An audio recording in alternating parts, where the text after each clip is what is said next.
प्रश्न आता है कि मनुष्य तन पा लिया, हम सत्संग में भी आ गए, भाग्यशाली तो हो गए, अब कथा सुने कैसे? आहा, सुनो, भक्तमाल जी में एक कथा बहुत अच्छी है। हम आज सुबह भक्तमाल जी पढ़ रहे थे। श्री कुलशेखर भगत जी का एक चरित्र है भक्तमाल में। केरल में एक जगह है कोल्ली नगर। कोल्ली नगर में एक बड़े धर्मात्मा राजा हुए। राजा बड़े धर्मात्मा थे तो निश्चित है संतान भी धर्मात्मा होगी। बुरा ना मानना, हम लोग बच्चों को कहकर समझाते हैं, इसलिए बच्चे समझते नहीं 1%। कहकर नहीं, यदि करके समझाएं तो बच्चे 100% समझ जाएंगे। यदि हम कहें बेटा गुटखा नहीं खाना चाहिए, कैंसर हो जाता हो, खुद तमाकू खाने से कैंसर होता, तो बेटा कहेगा मन ही मन में, वाह पिताजी खुद फौंक रहे हो और हमको कह रहे हो नहीं खाना चाहिए। कह करके नहीं, करके बालक को कहो गुरुजी को प्रणाम ऐसे करना चाहिए और करके दिखाओ। गुरुजी की ऐसे आरती करनी चाहिए, ऐसे भगवान के मंदिर जाना चाहिए, ऐसे कपड़े पहनकर जाना चाहिए। यदि आप ये करके दिखाओगे तो आपके बालक के चित्त में वो बात चिपक जाएगी और आपका बालक समझ जाएगा। 12 ही पुत्र पिता के धर्मा, पिता के धर्म से पुत्रों की वृद्धि होती है। आहा, कोल्ली नगर के एक राजा हुए, बड़े धर्मात्मा थे राजा, लेकिन एक दिक्कत थी, इनके घर पे कोई संतान नहीं थी। इन्होंने भगवान का, नारायण का व्रत किया और नारायण की कृपा से द्वादशी के दिन भैया पुनर्वसु नक्षत्र में एक बड़े तेजस्वी बालक ने जन्म लिया। आहा, वो बालक बड़ा तेजस्वी था, चेहरा एकदम चमक रहा था, माथे पर जन्म से ही तिलक लगा हुआ छाप थी, मानो ऐसा हो जैसे तिलक लगा हो।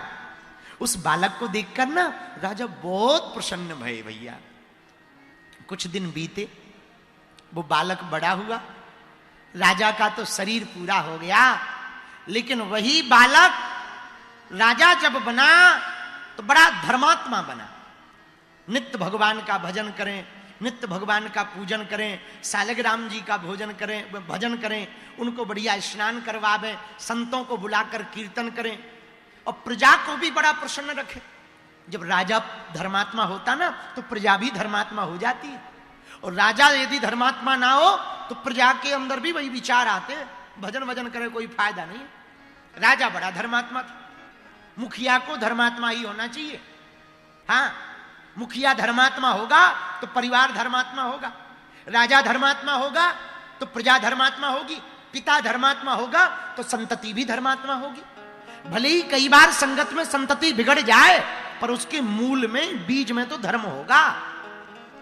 और कभी ठोकर लगेगी, बिगड़ भी गया, कभी ठोकर लगेगी, सुधर जाएगा और पक्का धर्मात्मा बन जाएगा। तो पिताजी धर्मात्मा थे, अब वो तो चल बसे। बालक भी बड़ा धर्मात्मा, नाम था कुलशेखर। क्या नाम था? बोलो बोलो बोलो। कुलशेखर नाम था। बड़े धर्मात्मा भाई, नित्य भगवान की पूजा करते, भगवान का कीर्तन गाते, भगवान का भजन गाते। आहा, एक दिन घर पर पंडित जी को बुलाया, रामायण की कथा करवाने के लिए बुलाया। तो श्री वाल्मीकि रामायण का वर्णन पंडित जी कर रहे थे और वाल्मीकि का प्रवचन करते करते पंडित जी ने श्लोक गाया। ध्यान से सुनना, कथा कैसी सुनने चाहिए जरा सुन लेना इस बात को।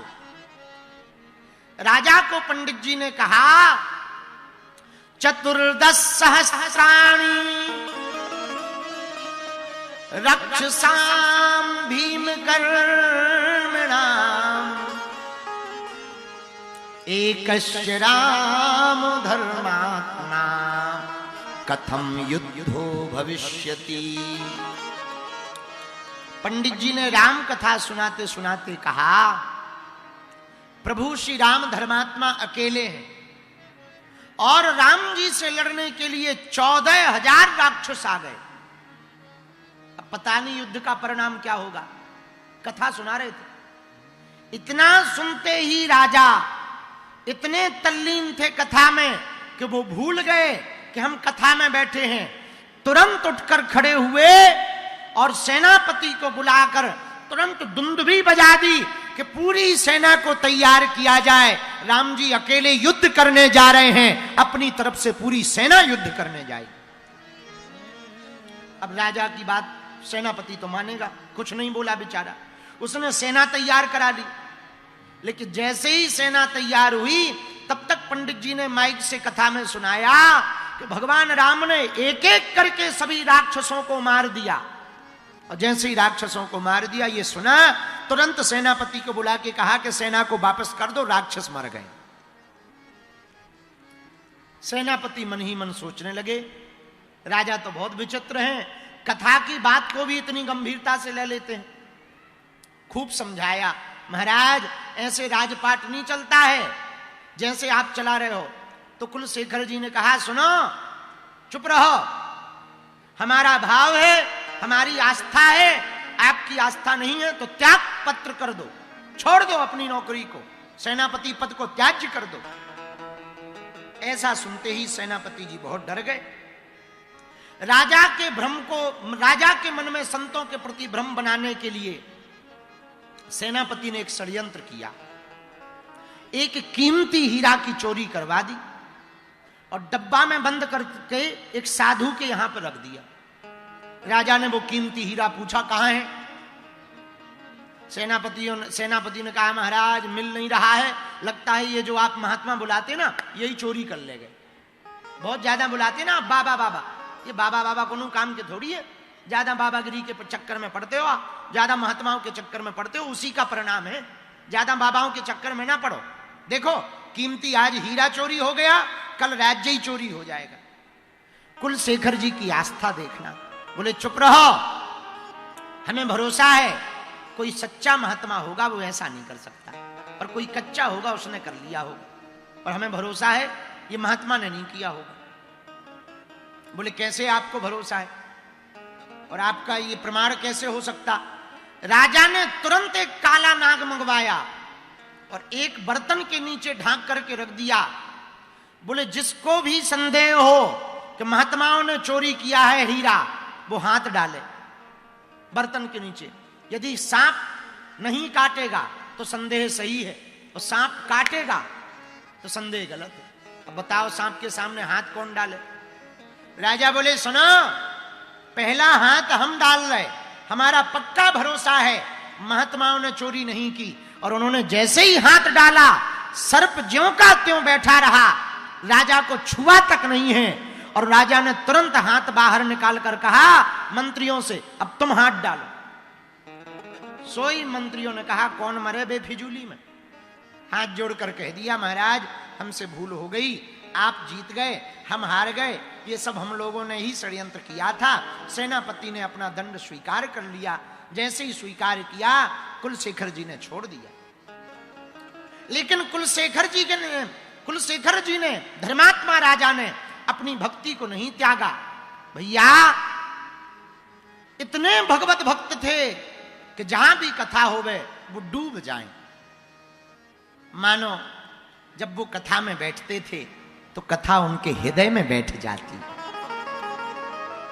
भैया कुछ लोग कथा में तो बैठते हैं पर कथा उनके चित्त में नहीं बैठती। बहुत से लोग हमसे आके कहते, गुरुजी इतने दिनों से कथा सुन रहे हैं, सुधार नहीं हो रहा, जीवन बदल नहीं रहा। अरे भैया आप कथा में तो बैठते हो पर कथा तुम्हारे अंदर बैठती क्या? जब तक आप पूर्ण तल्लीनता से कथा में नहीं बैठोगे, पूर्ण मन लगाकर कथा में नहीं बैठोगे, तब तक आपके जीवन में कभी बदलाव नहीं हो सकता है। यदि आप अपने जीवन में बदलाव चाहते हैं तो कथा को पूर्ण तल्लीनता से सुनो, और जो सुनो वो जीवन में उतार कर लेकर जाओ। हम प्रण लेकर के कहते हैं, आपके जीवन में जिस दिन कथा आपके चित्त में बैठने लगेगी, उसी दिन से जीवन तुम्हारा बदलने लगेगा। कथा सुनने के 3 नियम हैं तो बहुत, पर 3 मूल हैं। पूछो कौन कौन? पूछो, अरे जोर से तो पूछो। पहला नियम है कथा प्रारंभ होने के पूर्व में बैठ जाएं, पहले बैठ जाएं। दूसरा नियम, बहुत सावधान होकर के सुने, ना जाने कौन सी बात तुम्हारे चित्त में चोट कर जाए और कौन सी बात तुम्हारा हृदय परिवर्तन कर दे। तीसरा नियम,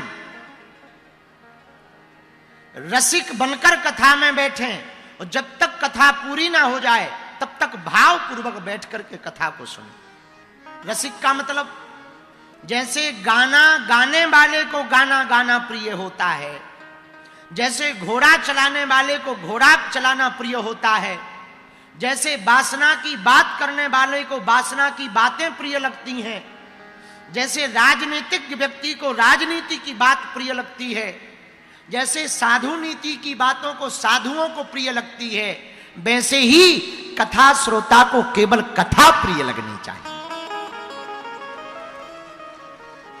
और इस भाव से यदि आप कथा सुनोगे तो पक्का है आपको कथा का फल भी मिलेगा। और कथा के सत्संग के प्रभाव से आपको एक बात मिलेगी, कथा में मिलेंगे संत। और संत कोई भेष वाला नहीं, हो सकता आपके जो बगल में बैठा हो वही संत, आपके जो आगे बैठे हो वही संत, हाँ, आपके जो पीछे बैठे हो वही संत हो। अच्छा, जरूरी नहीं कि संत भी हो सकता है जेब काटने आया,